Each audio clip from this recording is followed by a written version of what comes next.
Hi Professor Borengasser, this is April Fabro here. Here's my video for the bone axial skeleton. It was kind of hard because you can't open up the skull, so you can't really see the details, so I'm going to use my book to display the smaller details of the skeleton, so I hope that's okay. Okay, let's get started. So for the cranial bones, it says to identify the frontal. This is the frontal. Parietal, there's two. Temporal, there's one here and then one on the other side. And occipital is this one right here at the back of the head.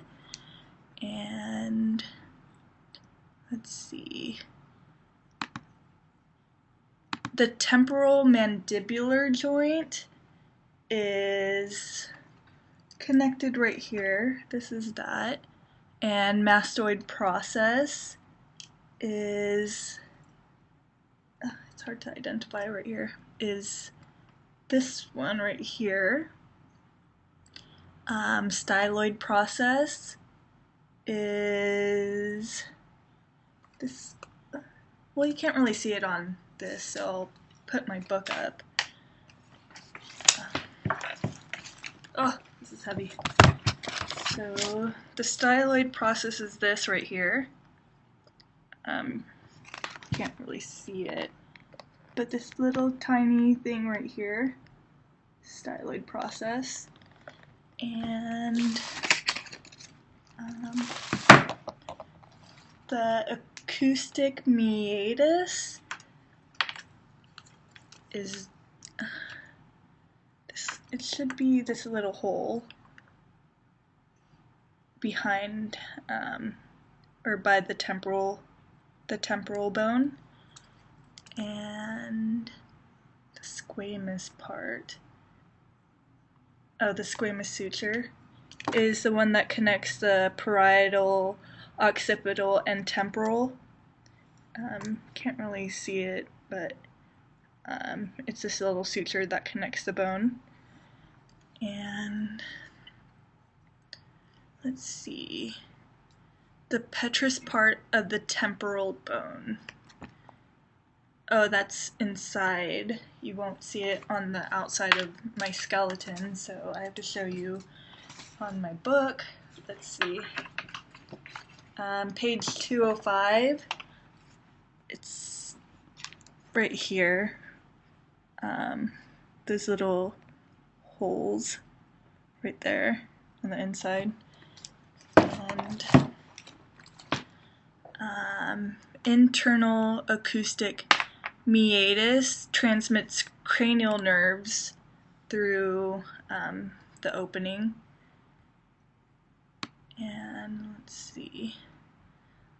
The sphenoid bone, again, I can't really show you on this little thing. So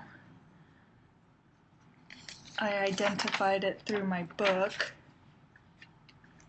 Let me find it. Sorry, there's so many pages in here, and I put post-it notes on it, but it's still hard to navigate.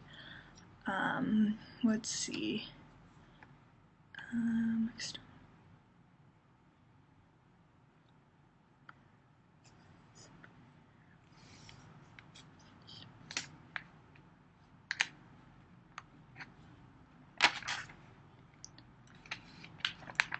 Okay, let's start with the lesser wing and the greater wing, optic canal. Let's see.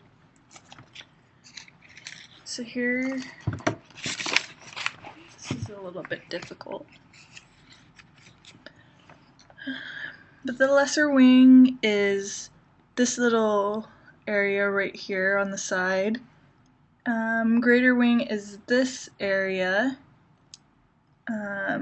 Optic canal is right here in the middle. And the sella, what is it called? Sella turcica is right here. Yeah, so that's for the sphenoid bone.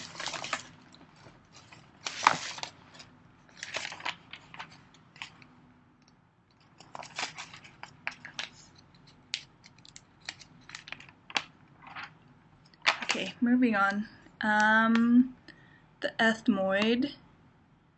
Let's see. The ethmoid, I mean, you could kind of see it. It's on the inside. It's a little bit difficult to see that with this small little thing, but I'm going to do my best to try to show you that I know where it is. Let's see. The ethmoid is, let's see.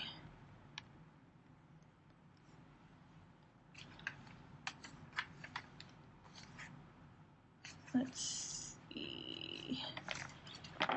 Again, what I was showing you on the little skeleton.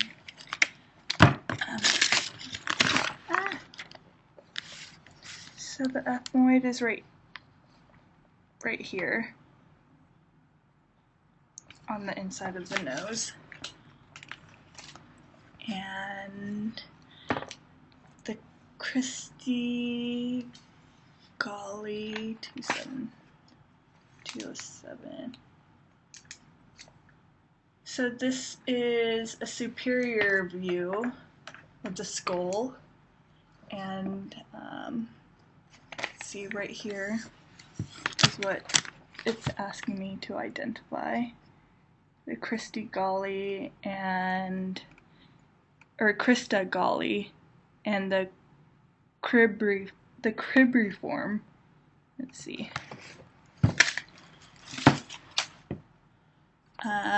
So the Christa Golly projects superiorly between the cribriform plates and is a triangular process. It is the outermost covering of the brain, the dura mater, and helps secure the brain in the cranial cavity. And let's see, the cribriform plate, this is the superior surface of the ethmoid bone and is formed by the cribriform plates, which help form the roof of the nasal cavities and the floor of the anterior cranial fossa. Let's see. Okay, so moving on to the sutures of the skull. So the coronal suture, let's see, make it a little deeper, is this suture right here. It connects the frontal and parietal bone. Let's see. The sagittal suture is the one that splits the cranium in half right here. And the squamous suture is right here. I think I pointed this out earlier. Let me see. Where is it on here? It's a little difficult to see on this thing. It's right here. That would be the squamous. And the lambdoid suture is at the back. Right here. Let's see. The maxilla.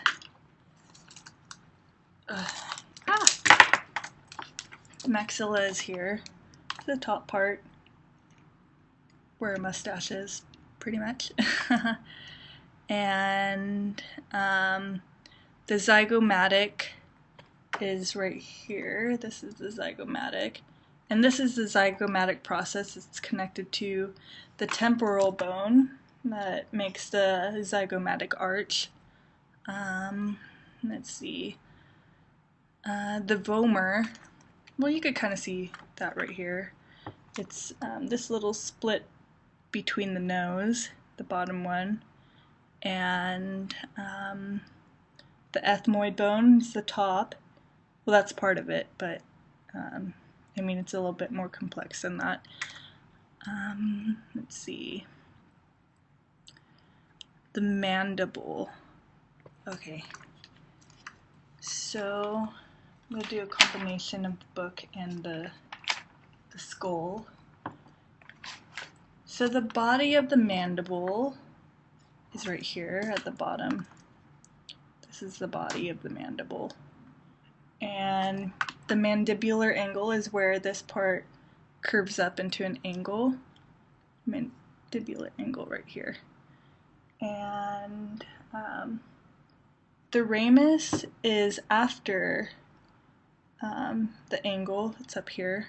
This is the ramus. And mandibular condyle is this back one. This little notch right there. And coronoid process is the front notch right here.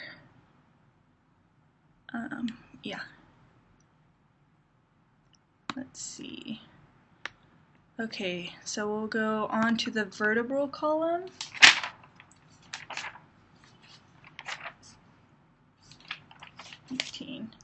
So, let's see. This is a little difficult. So the cervical curvature is, we'll start from the top and go to the bottom. The cervical curvature is the first 7 vertebrae, and then the next 12 vertebrae is the thoracic curvature, and the next 5 is the lumbar curvature, and the next 5 is the sacral curvature. That's 5 vertebrae fused together, and the last is the coccyx, and that is 4 vertebrae fused together as well. Okay.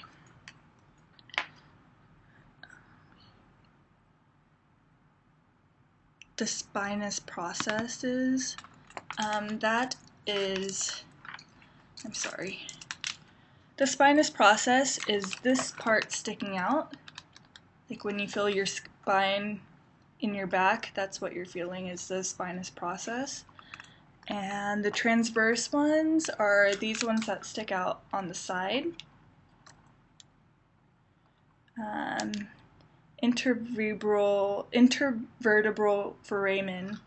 I have to show you on my book because I can't take this thing apart. So this is page 218.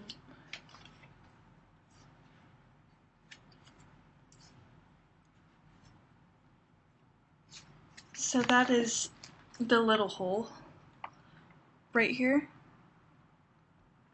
that contains the spinal cord and the nerves. The body, let's see if you can see it here. That is, you can see it a little bit, but that's this part, this big part right here. Those are bodies of the vertebra. And the positions of the intervertebral discs. The intervertebral discs are between each vertebra. It absorbs shock and creates easier movement for the spine. Let's see. So the lumbar vertebrae, there's 5 of those. And then, like I said earlier, the sacrum is 5 fused together vertebrae, and the coccyx is 4 fused together. Okay, so we'll go on to the sternum. I'm sorry. 225. So the body of the sternum is all 3 of these bones put together. This is the manubrium, the sternum, and the xiphoid process is this, and the jugular notch is right here. Yes. So we'll move on to the ribs. oops, sorry, if you see me looking to the side, I have notes on my laptop. Sometimes it's hard to navigate and keep track of everything. So we're on the ribs. It says point out the vertebrosternal, the true ribs. The true ribs are these ones that are connected to the sternum and the body of the manubrium, sternum, and xiphoid process. The floating ribs are these ones in the back. They're not necessarily connected to anything except for the spine. Let's see. So, these vertebra these articulate with the vertebra by two facets, joins the body of the same numbered thoracic vertebra, and the other articulates with the body of the vertebra immediately superior. I believe that is it for this video. I'm sorry it was kind of unorganized, but there's so much in the book to navigate, and yeah. Okay. For the next video, see ya.